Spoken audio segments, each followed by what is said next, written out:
সক্ষমতার সময়। ছোটবেলা তো ভাইয়া দুর্বল, বৃদ্ধ বয়সটাও দুর্বল।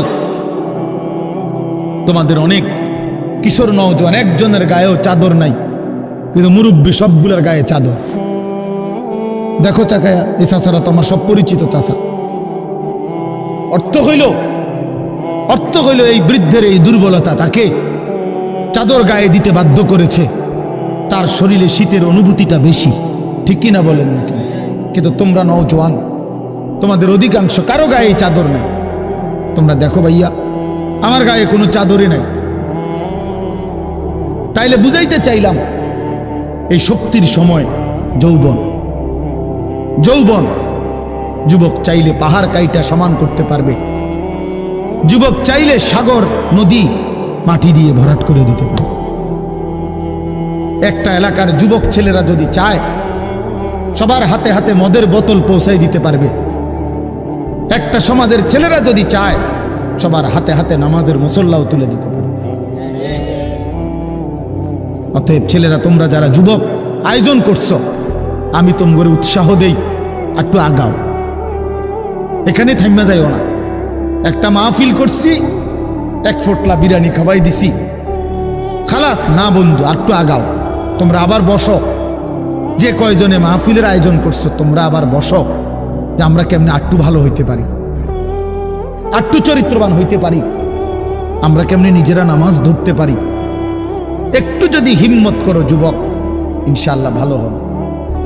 শনিবার দিন আমি আমার মাদ্রাসায়, এই শনিবারে সকাল 10টা থেকে বিকাল 4:30 পর্যন্ত, এইবারই প্রথমবার আমি আলাদা 16 বছর থেকে 30 বছরের নিচে যাদের বয়স, এই কিশোর যুবকদের জন্য আলাদা ইসলাহি মজলিসের আয়োজন করছিলাম।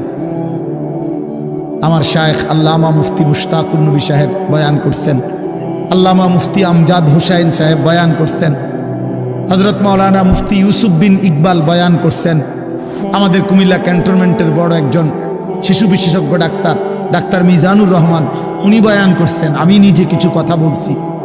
প্রায় 600 ছেলে এন্ট্রিভুক্ত আসছে, এখানে উপস্থিত হয়েছে 600। সন্দ্বীপে, চট্টগ্রামে আমরা প্রতি বছর সন্দ্বীপ যাই, সেখানে 4টা-5টা ছেলে ফজরের নামাজের জন্য, তারা বন্ধু, কলেজের ছেলে, 4-5 জন ছেলে মাত্র। ওরা একদিন সিদ্ধান্ত নিছিল, ওরা সবসময় ফজরের নামাজ পড়তো, তো ওরা একদিন সিদ্ধান্ত নিছে যে ফজরের পরে তারা সন্দ্বীপ তো সাগরের পারে, তো সাগরের পারে হাঁটতো তারা।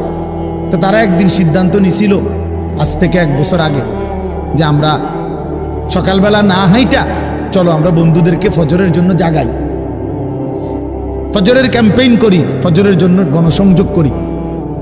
এই 4-5 জন ছেলে উদ্যোগ নিয়ে শুরু করছে।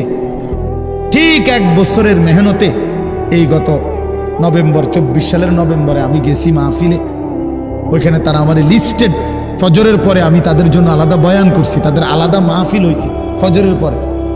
মানে রাইতে আমি যেই প্যান্ডেলে ওয়াজ করছি, ওই প্যান্ডেলটা তারা সকালের জন্য আবার ভাড়া নিছে। বুঝেন না এই কথা? আমি ওখানে ছিলাম, আর ওখানে রাত্রে আসা যায় না, ওইটা সন্দ্বীপে স্পিড বোট দিয়ে আইতে যাইতে হয়, তো তার রাইতে আওয়ানোর সিস্টেম নাই, থাকতে হয়। এই জন্য ফজরের পরে আবার বয়ান করছি 1.5 ঘন্টা। তো ওরা, আমি বললাম এত ভোরে ছেলেরা আইবনি, কয় হুজুর আসবে ইনশাল্লাহ, আপনি দেখেন। তারা আমারে দেখাইছে কাগজে কলমে লিস্টেড করা, প্রায় 4,500 ছেলে এখন ফজরের নামাজ জামাতে পড়ে। যুবক চাইলে কি না পারে, যুবক চাইলে ভাঙতে পারে, যুবক চাইলে গড়তে পারে, যুবক চাইলে বুলডোজার দিয়ে সমান করে লাইতে পারে, সমান করে ফেলতে পারে। আবার সেই ভাঙার উপরে যুবক চাইলে গড়তেও পারে। আল্লাহ তাআলা নওজোয়ানের শরীরে অসম্ভব হিম্মত দান করছে, অসম্ভব হিম্মত। এই জন্য বাপ, আমি যুবক যারা, তাদেরকে উৎসাহিত করলাম।